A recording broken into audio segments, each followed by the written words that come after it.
আমি ফিরে এসে বাংলাদেশের এমন কোনো অঞ্চল নেই, প্রত্যন্ত অঞ্চল আমি ভ্রমণ করি, কোন দেশের এলাকার মানুষ, যে দেশে বঙ্গবন্ধুর আমলে আমরা প্রবৃদ্ধি 9 ভাগ পর্যন্ত অর্জন করেছিলাম।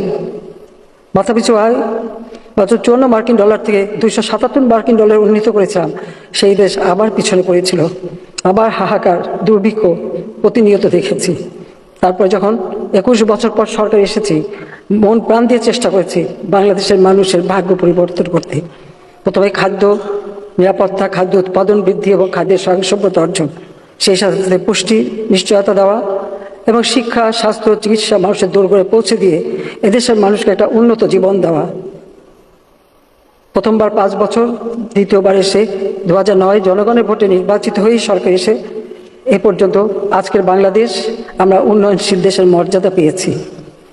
আজকে সারা বিশ্বে যে বাংলাদেশ এখন মাথা উঁচু করে কথা বলতে পারে, দাঁড়াতে পারে, বিশ্ব সম্মানের সাথে দেখে, সেই বাংলাদেশে আবার রক্ত ঝরবে, আবার এই ধরনের অস্বাভাবিক অবস্থার সৃষ্টি হবে।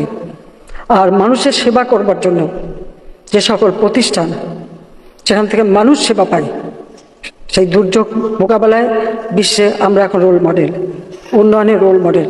প্রতিটি প্রতিষ্ঠান অগ্নিসংযোগ, আর সেই সাথে সাথে মানুষের জীবন নেওয়া এবং বিভিন্ন শ্রেণী পেশা, আইন শৃঙ্খলা রক্ষাকারী সংস্থা থেকে শুরু করে ছোট শিশুটি।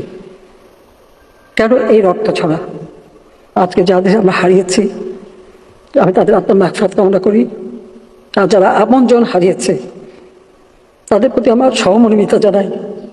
কারণ আমি নিজে দেখেছি, এখনো বহুত, এমনকি কালকে একটা ছোট শিশুকে পর্যন্ত দেখলাম। এটা অত্যন্ত কষ্টকর। আমি জানি না